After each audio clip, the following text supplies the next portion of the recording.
नमस्कार, जय Hind. Daily current affairs के इस सीरीज में एक बार पुनः आप सभी का स्वागत है। आज की इस वीडियो में 20 अक्टूबर 2024 से संबंधित प्रश्नों को आप देखेंगे, जिसमें बिहार राष्ट्रीय अंतर्राष्ट्रीय तीनों घटनाओं का संग्रह होगा और हमेशा की तरह तमाम जानकारी यहाँ पर मैं आपको विस्तृत तौर पर देने वाला हूँ। तो पूरे वीडियो को आप सभी को ध्यानपूर्वक देखना है। सेशन की शुरुआत करें उससे पहले पिछले वीडियो में हमने एक प्रश्न आपसे पूछा था, उसे देख लेते हैं। ये प्रश्न था कि बिहार और आंध्र प्रदेश के बाद निम्नलिखित में से कौन सा राज्य हाल ही में जाति सर्वेक्षण शुरू करने वाला भारत का तीसरा राज्य बना है? तो ये राज्य है तेलंगाना। अतः विकल्प नंबर ए इस प्रश्न का राइट आंसर हो जाएगा। अगर आप मूल रूप से बिहार के प्रतियोगी परीक्षाओं की प्रिपरेशन में लगे हैं तो आप यहाँ से अपनी तैयारी को बरकरार रख सकते हैं। ये आपके एग्जाम के लिए वन स्टॉप सॉल्यूशन है। नो डाउट यहाँ से हम आपको बेहतरीन तरीके से चीज़ें प्रोवाइड करेंगे। जैसे अगर हम बात करें यहाँ पर हमारे स्टडी मटेरियल और नोट्स की, तो हमारे जितने भी स्टडी मटेरियल और नोट्स PDF आदि होते हैं, जैसे कि यहाँ पर भी आप देख रहे हैं, ये मंथली करंट अफेयर्स है। इसके अतिरिक्त और भी कई कैटेगरी है करंट अफेयर्स की। वो तमाम चीज़ें आप BM ऑनलाइन लर्निंग एप्लीकेशन के माध्यम से इस कोर्स के जरिए प्राप्त कर सकते हैं। और सभी मटेरियल जो पीछे खास करके आपका छूट चुका है जनवरी 2023 से अब तक का, वो सारा आपको निःशुल्क मिल जाएगा। जिस तिथि से आप ज्वाइन करेंगे तब से आपका प्लान स्टार्ट होगा, जितने दिनों का आप कोर्स लेंगे, ठीक है। और सभी मटेरियल जो इसमें आपको मिलेंगे वो सभी प्रिंटेबल होंगे, सभी को आप प्रिंट कर पाएंगे, ठीक है। जो ऑलरेडी इस कोर्स को ज्वाइन किए हुए हैं तो अपनी तैयारी को बेहतर बनाने की दिशा में तमाम स्टडी मटेरियल को पढ़िएगा। और खास बात मूल रूप से ये आपको ध्यान रखना है, जो प्रश्न और आंसर आपको दिए गए हैं सिर्फ उसी पर केंद्रित नहीं रहना, बल्कि हमारा जो एक्सप्लेनेशन आपको मिलता है वो बहुत अव्वल दर्जे का है। एक्सप्लेनेशन को जरूर पढ़िएगा। जिन लोगों ने उसे पढ़ा है, जो फीडबैक हमें मिला है, उसके आधार पर हम बतला रहे हैं बहुत अच्छा उन्होंने किया, एग्जाम में उन्हें सफलता मिली है। ऐसे बहुत सारे लोग हैं, उनमें से शायद आप भी होंगे जो खास करके BPSC TRE वाले एग्जाम में क्वालिफाई किया, अभी शिक्षक हैं और BPSC प्रीलिम्स की प्रिपरेशन में लगे हैं। खास करके 70वीं की हम बात कर रहे हैं, ठीक है। तो तैयारी अगर बेहतर होगी, बेजोड़ होगी, तो सफलता निश्चित तौर पर आपके कदम चूमेगी, ठीक है। इसी मोटिवेशन के साथ आज की हम क्लास को शुरू करते हैं। आज के इस वीडियो का हमारा पहला प्रश्न है कि बिहार फिल्म प्रोत्साहन नीति 2024 की मंजूरी मिलने के बाद हाल ही में 18 अक्टूबर 2024 को बिहार में कहाँ पहला फिल्म कॉन्क्लेव का आयोजन किया गया? ये पहली बार था जब बिहार में इसका आयोजन किया गया है। कहाँ पर? तो राजधानी पटना में। अतः विकल्प नंबर ए इस प्रश्न का यहाँ पर करेक्ट आंसर हो जाएगा। अब यहाँ पर आपको बतला दूं कि हाल ही में 18 अक्टूबर 2024 को पटना में पहला फिल्म कॉन्क्लेव का आयोजन किया गया, जिसका उद्घाटन उप मुख्यमंत्री सह कला संस्कृति मंत्री विजय सिन्हा के द्वारा किया गया, जहां पर बिहार की फिल्म नीति के बारे में जानकारी दी गई, या फिर इस विषय पर यह केंद्रित रहा जहां पर चर्चाएं की गई। तो इसका उद्घाटन भी आपको ध्यान रखना है। वर्तमान में जो बिहार के उप मुख्यमंत्री सह जो कला संस्कृति मंत्री हैं विजय सिन्हा, इनके द्वारा किया गया। ऐसे तो बिहार में इस समय 2 उप मुख्यमंत्री हैं, एक तो विजय सिन्हा और एक सम्राट चौधरी। ये बेसिक जानकारी भी आपको जरूर ध्यान रखना है। अब आगे हम बात करें, दरअसल अभी हमने चर्चा किया था प्रश्न में फिल्म प्रोत्साहन नीति की। देखिए, इसको लेकर भी विशेष रूप से यहाँ पर इसमें चर्चाएं की गई। दरअसल ये है क्या, इसको लेकर हमने बतलाया था जुलाई 2023 महीने वाले वीडियो में। देखिए, जुलाई 2023 में बिहार कैबिनेट की बैठक में फिल्म प्रोत्साहन नीति 2024 को मंजूरी दी गई थी, जिसके बाद यह पहला कॉन्क्लेव ये पटना में आयोजित हुआ है। अभी हम बात कर रहे हैं फिल्म प्रोत्साहन नीति 2024 की। तो इस नीति की अगर हम बात करें तो इसके तहत अगर कोई भी बिहार में फिल्म की शूटिंग करता है तो सरकार की तरफ से उसे 4 करोड़ रुपये तक की राशि का प्रोत्साहन दिया जाएगा, यानी कि प्रोत्साहन के तौर पर 4 करोड़ रुपये तक की राशि दी जाएगी। अगर वहीं पर कोई निर्माता बिहार में बिहार के स्थानीय कलाकारों को लेकर फिल्म का निर्माण करता है तो उसे अतिरिक्त प्रोत्साहन राशि दी जाएगी। ऐसा इस फिल्म प्रोत्साहन नीति 2024 में प्रावधान किया गया है। और इसके अतिरिक्त एक बात यहाँ पर यह बता दूं, इस कॉन्क्लेव में बिहार सरकार ने बेहतर कलाकार और फिल्म के क्षेत्र में बड़ा परिवर्तन करने के लिए छात्रों को छात्रवृत्ति देने का भी फैसला किया है। अर्थात वैसे छात्र छात्रा जिन्होंने national school of drama Delhi, यहाँ पे ड्रामा शब्द छोड़ के आप लोग ऐड कर लेंगे, तो एनएसडी यानी कि national school of drama Delhi और एफटीटीआई पुणे कोलकाता से अगर कोर्स किया तो सरकार उसे छात्रवृत्ति भी देगी। ठीक है, तो ये चीज़ें खास करके यहाँ पर मतलब कि दोहराई गई है, यहाँ पर ये चीज़ें कही गई है जिस पर चर्चाएं की गई है। मूल रूप से ये चीज़ें आपको ध्यान रखना है। और जो फिल्म प्रोत्साहन नीति को लेकर हमने जानकारी आपको दिया है, ये जुलाई 2023 में ये खास करके इसको मंजूरी दी गई थी। अच्छा, यहाँ पर फिल्मों की बात हो रही है तो अगर हम इस कैटेगरी में देखें तो कुछ प्रश्न पहले के समय में बहुत बार एग्जाम में पूछे गए हैं। खास करके अगर हम देखें कि बिहार की पहली भोजपुरी फिल्म का नाम क्या था, तो हे गंगा मैया तो हे पियरी चढ़े वो। अगर हम ओवरऑल बात करें कि भारत की पहली फिल्म कौन सी थी जो बनी थी, तो राजा हरिश्चंद्र। हालांकि वो एक मूक फिल्म थी, उसमें किसी प्रकार की कोई मतलब के बोलते हुए आवाज़ नहीं था, लेकिन वहीं पर अगर पहली बोलती फिल्म की बात करें तो उस फिल्म का नाम था आलम आरा। तो ये चीज़ें भी ध्यान रखेंगे। चलिए अब यहाँ पर आगे बढ़ते हैं। अच्छा, एक बात और, पहली बार जो सिनेमा हॉल खुला था भारत में वो कोलकाता में खुला था। ये सारी चीज़ें हमने आपको बताया है डिटेल में। हम अब चलते हैं दूसरे प्रश्न पे। देखिए, दूसरा प्रश्न है कि निम्नलिखित में से कहाँ हाल ही में 18 से 20 अक्टूबर 2024 तक 3 दिवसीय चंद्रगुप्त साहित्य महोत्सव का आयोजन किया गया। देखिए, 3 दिवसीय चंद्रगुप्त साहित्य महोत्सव का आयोजन अभी हाल ही में किया गया है दरभंगा में। अतः विकल्प नंबर सी इस प्रश्न का करेक्ट आंसर हो जाएगा। इस महोत्सव की हम बात करें तो ये 3 दिवसीय महोत्सव था जो कि 18 से 20 अक्टूबर 2024 को दरभंगा के कामेश्वर सिंह दरभंगा संस्कृत महाविद्यालय में ये आयोजित किया गया 3 दिवसीय चंद्रगुप्त साहित्य महोत्सव। और इस महोत्सव का जो उद्घाटन था ये राज्यपाल सह कुलाधिपति राजेंद्र विश्वनाथ अर्लेकर द्वारा किया गया, यानी कि जो वर्तमान में बिहार के राज्यपाल हैं इनके द्वारा किया गया। अच्छा, एक बात और ध्यान रखिएगा, राजेंद्र विश्वनाथ अर्लेकर ये आपको ध्यान रखना गोवा के रहने वाले हैं।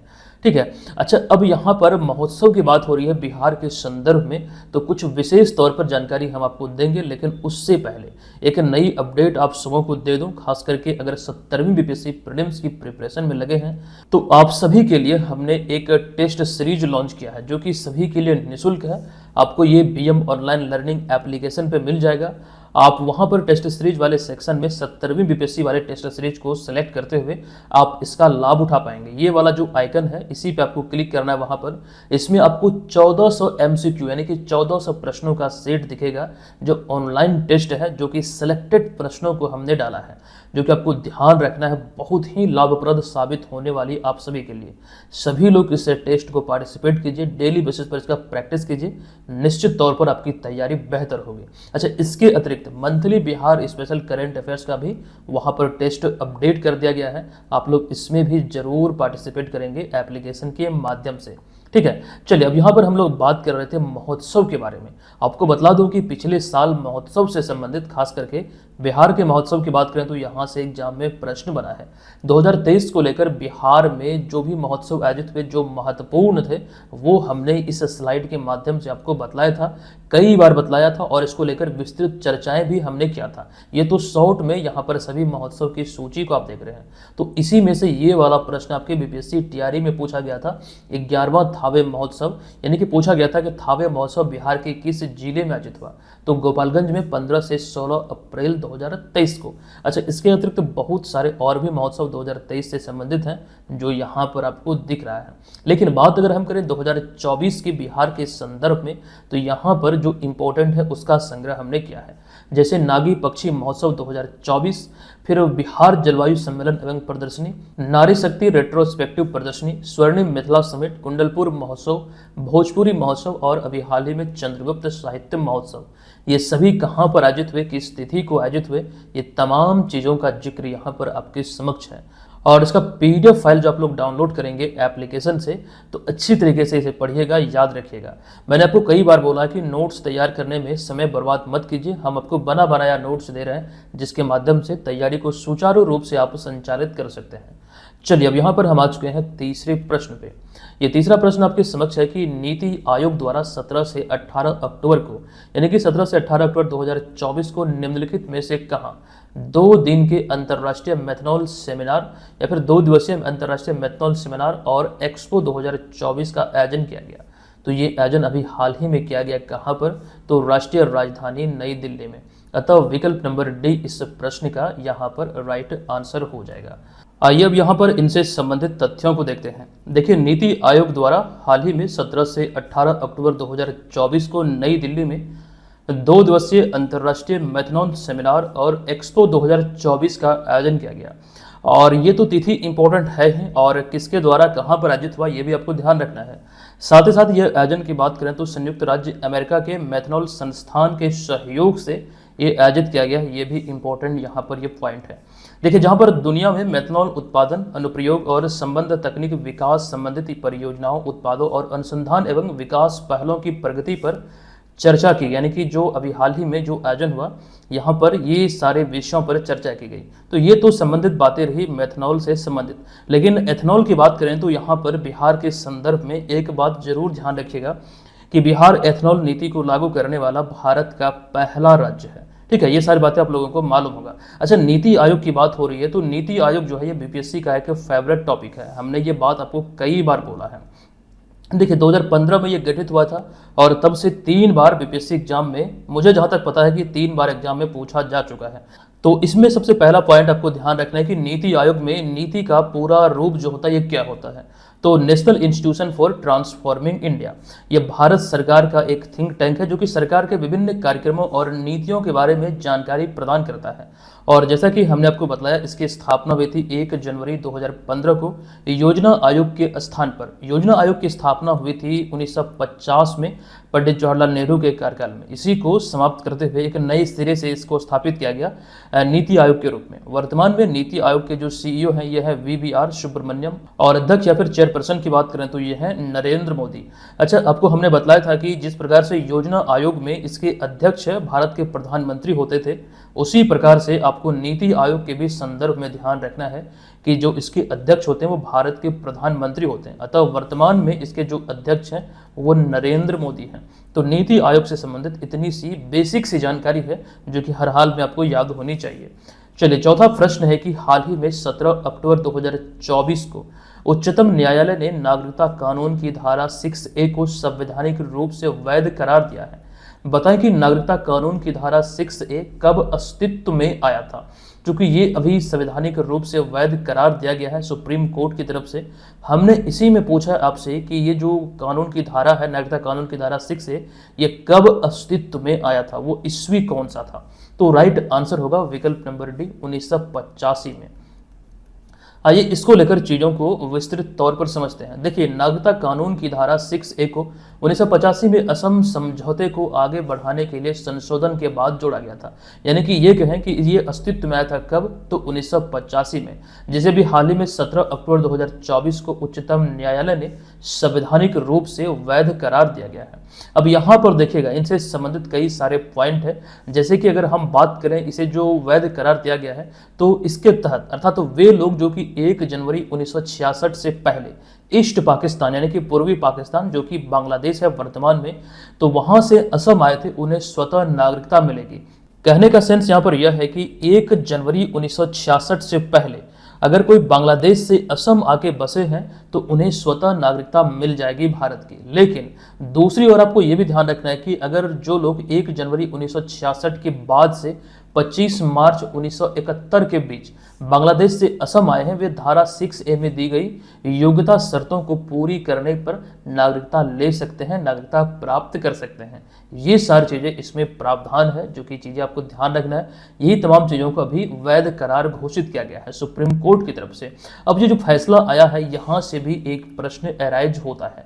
देखिए, 5 न्यायाधीशों की संविधान पीठ ने 4-1 के बहुमत के साथ फैसला सुनाया, यानी कि 4 पक्ष में रहा और 1 विपक्ष में रहा। यहाँ पर देखिएगा, जिनमें कि मुख्य न्यायाधीश जो वर्तमान में 50वें मुख्य न्यायाधीश DY चंद्रचूड़ और इसके अतिरिक्त जस्टिस सूर्यकांत, जस्टिस MS सुरन और जस्टिस मनोज मिश्रा, ये नागरिकता अधिनियम की धारा 6A की वैधता पर सहमति जताई, जबकि जस्टिस पादरीवाला ने असहमति जताई।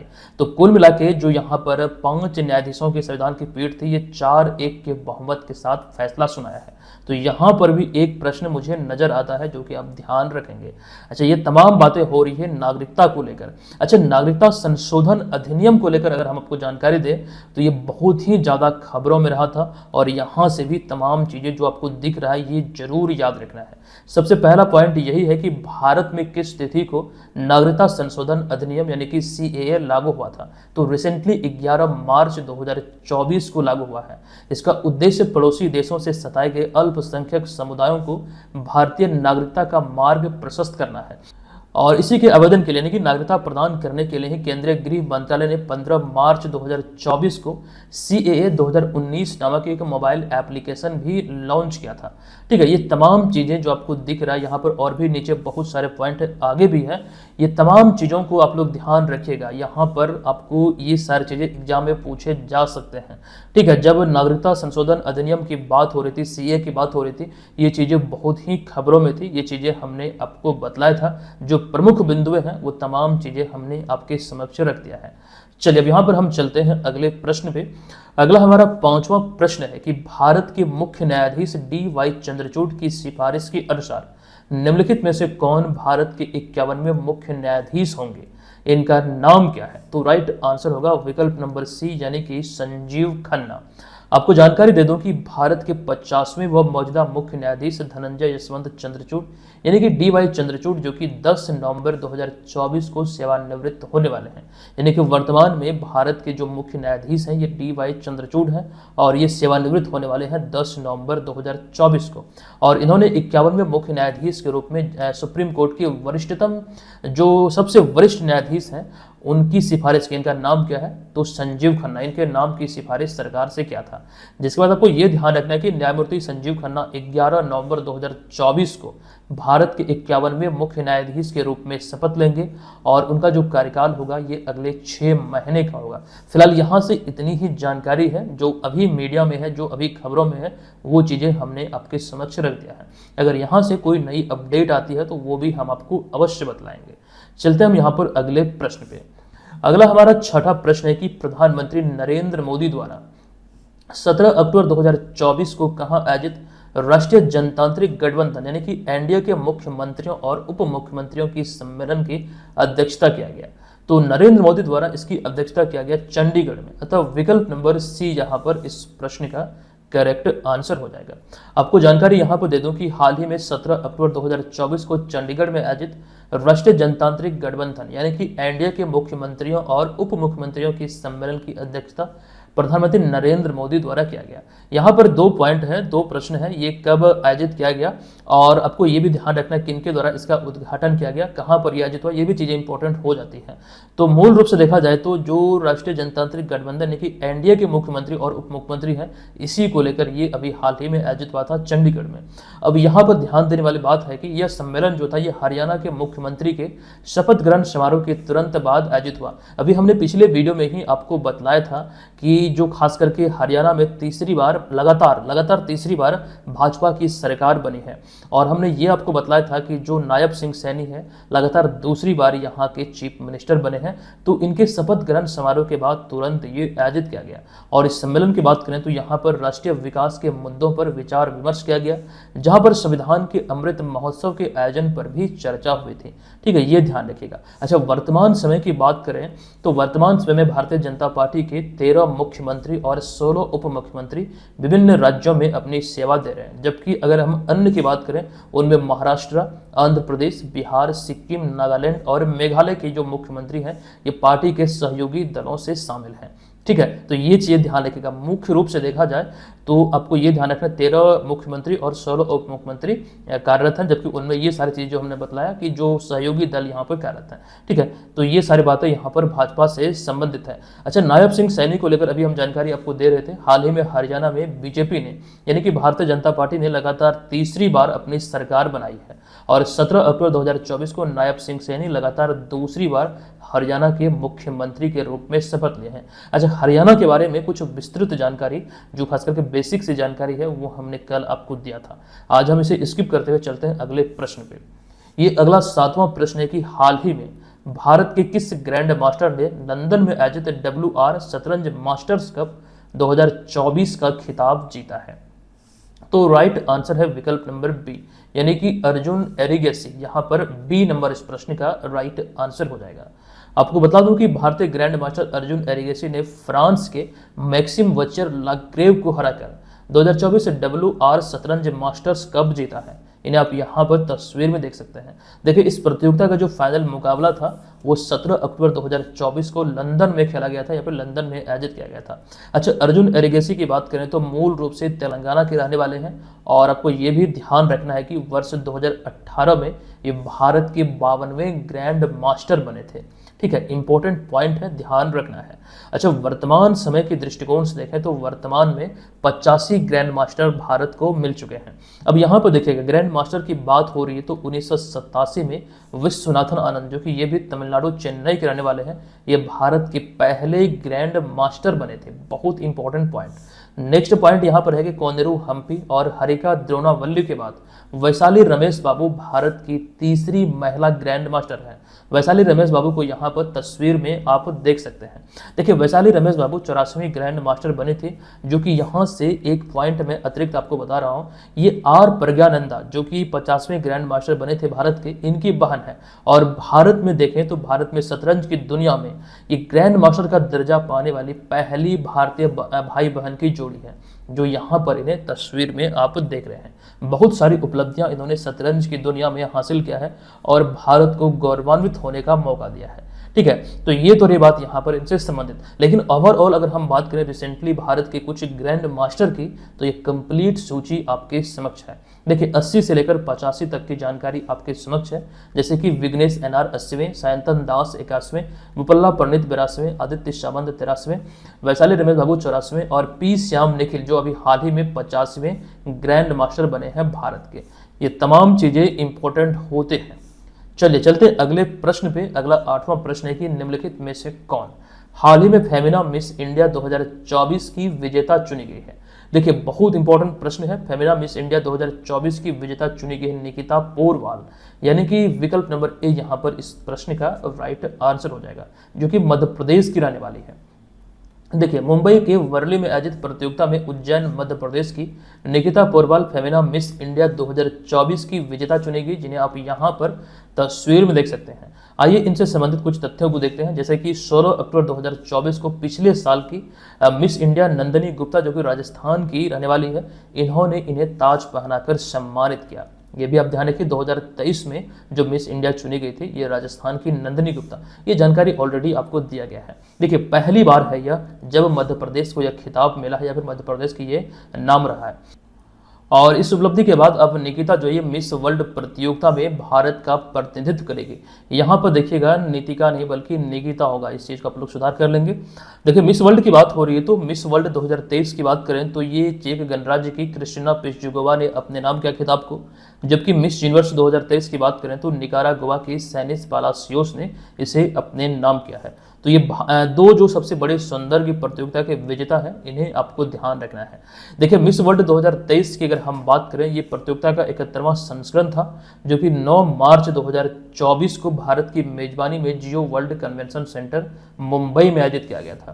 तो ये चीज़ें इंपॉर्टेंट यहाँ पर हो जाती है। अच्छा, यहाँ पर कुछ अतिरिक्त जानकारी आपके समक्ष हमने रखा है, जो कि आपको ध्यान रखना है, इंपॉर्टेंट आपके लिए हो सकता है। देखिए, सबसे पहले हम बात करेंगे मिस यूनिवर्स की विजेता की भारत के संदर्भ में। देखिए, भारत को अब तक 3 बार मिस यूनिवर्स का खिताब मिल चुका है। ये पहली बार 1994 में सुष्मिता सेन को मिला था, फिर 2000 में लारा दत्ता को, फिर 2021 में हरनाज संधू को। तो ये रही बात यहाँ पर मिस यूनिवर्स से संबंधित। लेकिन दूसरी ओर अगर हम बात करें मिस वर्ल्ड की, तो ये भी आपको ध्यान रखना है, मिस वर्ल्ड का खिताब भारत को 6 बार मिला है। सबसे अधिक बार मिस वर्ल्ड का खिताब भारत और वेनेजुएला को मिला है, जो कि सर्वाधिक 6 बार इन दोनों देशों ने अपने नाम किया है। सबसे पहली बार 1966 में रीता फारिया ने अपने नाम किया था। ये सभी अभिनेत्री की सूची आप यहाँ पर देख सकते हैं, या फिर जो विजेता चुनी गई थी इसके। रिसेंटली 2017 में मिस वर्ल्ड चुनी गई है मानुषी छिल्लर। मानसी छिल्लर को आप यहाँ पर तस्वीर में देख सकते हैं। तो ये सारी बातें ध्यान रखने योग्य है। हम चलते हैं अब यहाँ पर अगले प्रश्न पे। देखिए, किस तिथि को उच्चतम न्यायालय ने नई न्याय की देवी यानी कि लेडी ऑफ जस्टिस की प्रतिमा का अनावरण किया है? कई पॉइंट यहाँ पर याद रखने योग्य है। देखिए, इसका जो राइट आंसर है यह विकल्प नंबर ए यानी कि 17 अक्टूबर 2024 को। आपको बता दूं कि हाल ही में 17 अक्टूबर 2024 को सुप्रीम कोर्ट ने लेडी ऑफ जस्टिस यानी कि न्याय की देवी की नई प्रतिमा का अनावरण किया है और यह प्रतिमा परंपरागत रूप से पहले की तुलना में या फिर पहले वाले से बिल्कुल अलग है। आइए, क्या अलग है, क्या डिफरेंसेस है, वो यहाँ पर आपको हम बतला दें। देखिए, इस नई प्रतिमा में न्याय अंधा नहीं है का संदेश देने के लिए उसकी आंखों से पट्टी हटा दी गई है। जो ये पुराने वाले तस्वीर हैं जो आप यहाँ पर देख रहे हैं और ये वाला जो है नया वाला, यहाँ पर देखिए आंखों में पट्टी लगी हुई, लेकिन नए वाले में ये आंखों में पट्टी नहीं लगी, उसे हटा दिया गया है। साथ ही साथ दाएं हाथ में संविधान ने तलवार की जगह ले ली है। देखिए, यहाँ पर हाथ में तलवार है, लेकिन यहाँ पर एक पुस्तक आपको दिख रहा होगा जो कि संविधान पुस्तक को दर्शा रहा है, इंगित कर रहा है। और इसके साथ ही न्याय की देवी यानी कि लेडीज ऑफ जस्टिस ने यानी कि लेडी ऑफ जस्टिस ने पश्चिमी लिबास के बजाय अब साड़ी पहनी है, जो कि आपको यहाँ पर ये भारत की परंपरागत जो पोशाक है साड़ी में आपको दिखेगा, जो कि भारतीय संस्कृति की पहचान को दर्शाता है। तो ये कुछ चेंजेस हैं जो कि आपको ध्यान रखना है न्याय की देवी यानी कि लेडी ऑफ जस्टिस की प्रतिमा में। ठीक है, ये तमाम बातें ध्यान रखिए। देखिए, सुप्रीम कोर्ट की बात हो रही है तो हमने थोड़ी देर पहले ही आपको बतलाया है कि 50वें मुख्य न्यायाधीश हैं DY चंद्रचूड़, और पटना हाईकोर्ट के संदर्भ में बात करें तो 44वें वर्तमान मुख्य न्यायाधीश हैं कृष्णन विनोद चंद्रन। अच्छा, पटना हाईकोर्ट की स्थापना या फिर आपसे ये पूछे पटना हाईकोर्ट ने किस तिथि से कार्य अपना प्रारंभ किया था, तो 3 फरवरी 1916 से।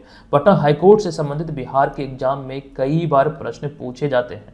वो तमाम बातों का जिक्र यहाँ पर आगे हमने कई पॉइंट में किया है, जो कि आपको ये तमाम बातों को ध्यान रखना है। यहाँ से निश्चित तौर पर कई बार प्रश्न बने हैं और आगे भी आपसे एग्जाम में पूछे जाने की प्रबल संभावना बनती है। चलिए, इसे जरूर ध्यान रखिएगा। हम आ चुके हैं अगले 10वें प्रश्न पे। ये प्रश्न है कि पहला आसियान भारत ट्रैक 1 साइबर नीति संवाद 16 अक्टूबर 2024 को निम्नलिखित में से कहाँ आयोजित किया गया? तो ये अभी हाल ही में सिंगापुर में आयोजित किया गया, अतः विकल्प नंबर सी इस प्रश्न का राइट आंसर हो जाएगा। आपको बता दूं कि पहला आसियान भारत ट्रैक 1 साइबर नीति संवाद 16 अक्टूबर 2024 को सिंगापुर में आयोजित किया गया है। ये ध्यान आप लोग रखेंगे कि स्थिति को और कहाँ पर आयोजित हुआ और ये इसका कौन सा संस्करण था।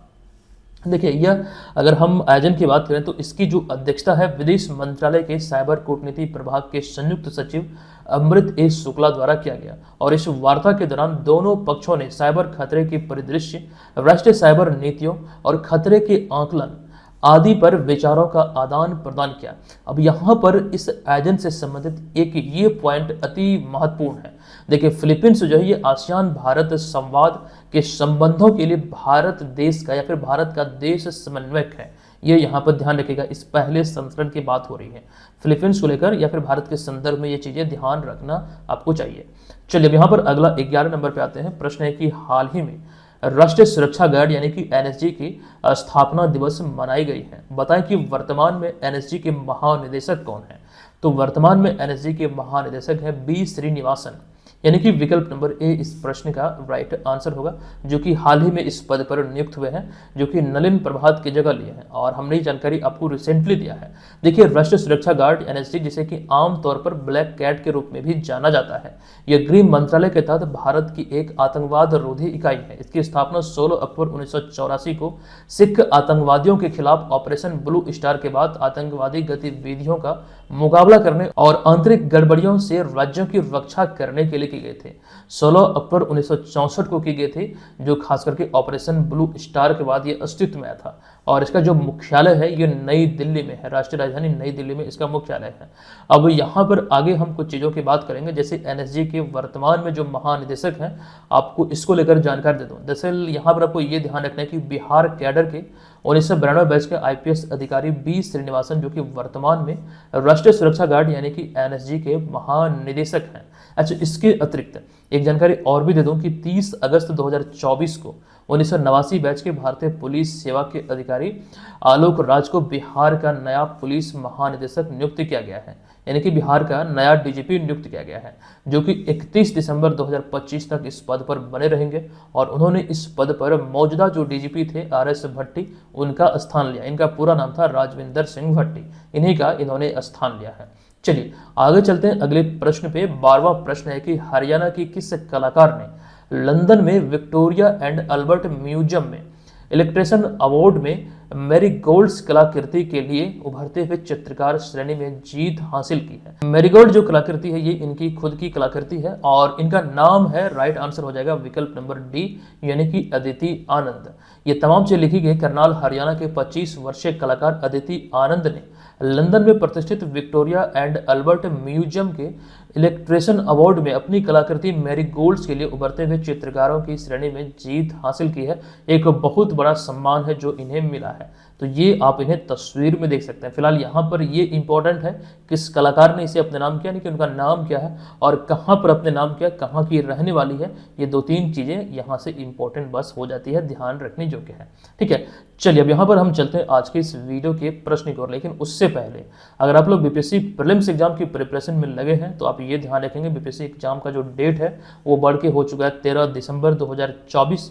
अब ये अतिरिक्त समय आपके पास है, समय का सदुपयोग करते हुए आप लोग टेस्ट सीरीज को ज्वाइन कीजिए। महज 399 रुपये में इसमें आपको टेस्ट सीरीज, तमाम स्टडी मटेरियल, नोट्स आदि आपको मिल जाएंगे। अगर आप केवल टेस्ट सीरीज चाहते हैं तो डायरेक्ट जो एप्लीकेशन पे विजिट करेंगे वहाँ पर टेस्ट सीरीज का सेक्शन होगा। टेस्ट सीरीज केवल लेना चाहते हैं तो 199 में आपके लिए उपलब्ध है। तो सुविधा आपके पास है, तमाम चीज़ें आपको मिल रही है एप्लीकेशन पे, आप वहाँ से प्राप्त करके अपनी तैयारी को बेहतर बना सकते हैं। अब यहाँ पर आज के इस वीडियो का प्रश्न है कि हाल ही में 70वें राष्ट्रीय फिल्म पुरस्कारों के तहत बिहार के किस अभिनेता को फिल्म गुलमोहर में उनके उत्कृष्ट प्रदर्शन के लिए राष्ट्रीय फिल्म पुरस्कार से सम्मानित किया गया है? बताइएगा इसका राइट आंसर क्या होगा। ये तमाम चीज़ें ऑलरेडी हम आपको बतला चुके हैं। हम आपसे मिलते हैं नेक्स्ट वीडियो में, तब तक के लिए धन्यवाद। जय हिंद।